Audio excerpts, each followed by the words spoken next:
Le 23 juin 2002, l'artiste belge Francis Alice organise une procession entre le MoMA de Manhattan et le MoMA du Queens. En guise de relique sainte, les fidèles exhibent des icônes de l'art contemporain.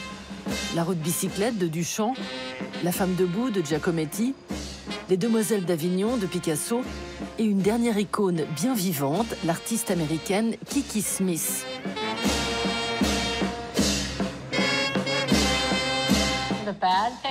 Le problème, c'est que j'ai trouvé ça super confortable de me faire balader comme ça sur un palanquin. C'était vraiment super. J'avais au moins 10 ou 15 kilos de plus qu'aujourd'hui, donc j'étais pas légère.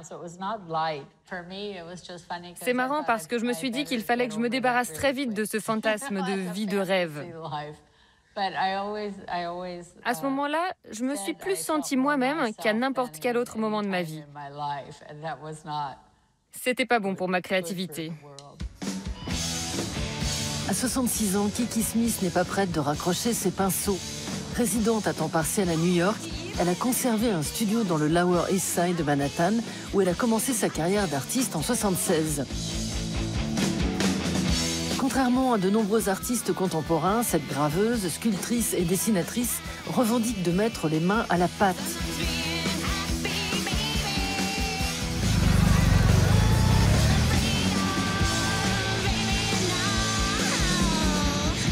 Après 44 ans de travaux, elle est aujourd'hui invitée à la Monnaie de Paris.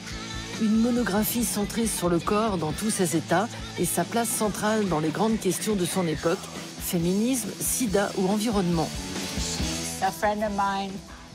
Un de mes amis m'a envoyé une carte postale d'une gargouille où le corps était en porte-à-faux sur une église et fonctionnait comme une gouttière qui faisait pipi sur la tête des gens.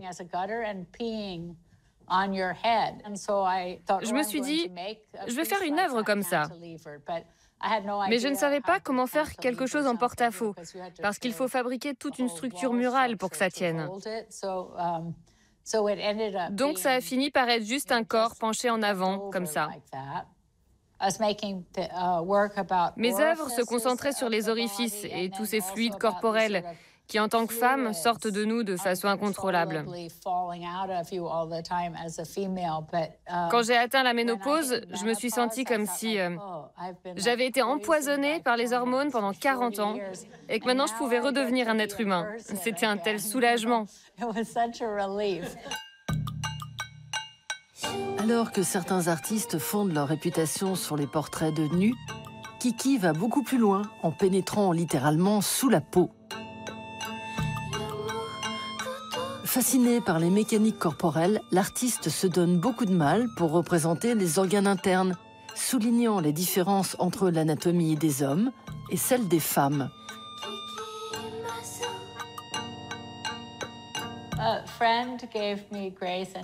Un jour, un ami m'a offert Grey's Anatomy. Avant ça, je peignais des guitares et des natures mortes. Ensuite, je me suis identifiée à ce livre.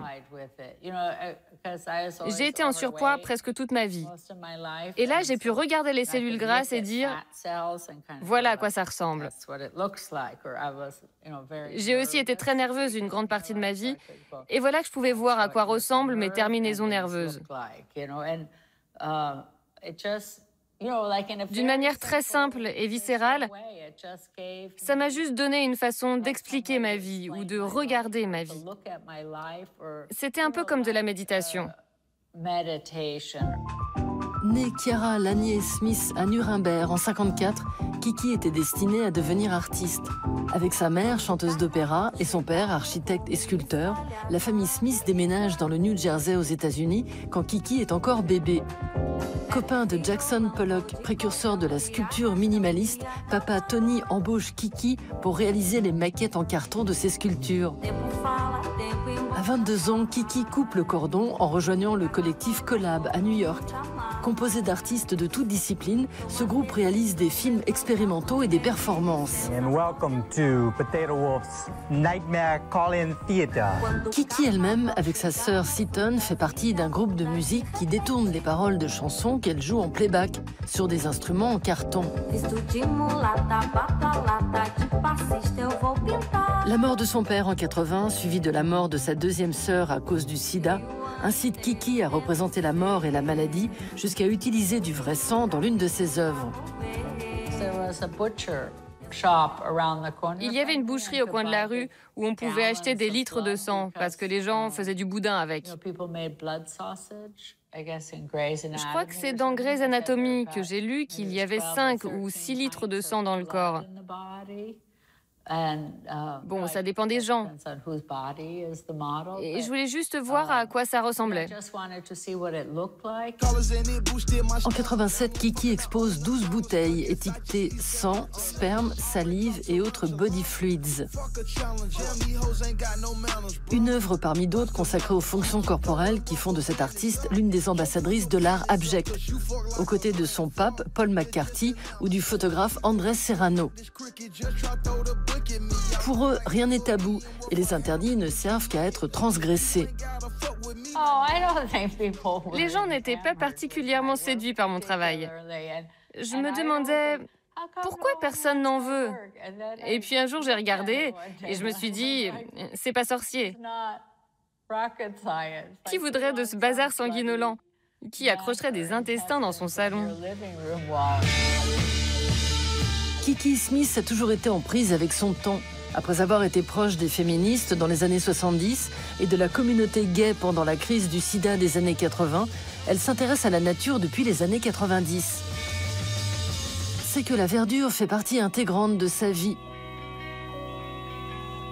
Dès que cette stakhanoviste de l'art contemporain trouve une brèche dans son planning surchargé, elle s'échappe dans sa résidence secondaire de la vallée de l'Hudson, dans l'État de New York.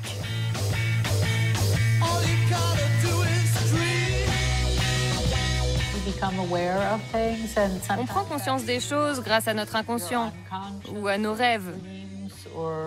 Parfois, c'est juste devant nos yeux. Un jour, c'est une évidence, ou quelqu'un dit quelque chose et ça devient d'une importance capitale, alors que ça ne l'était pas avant.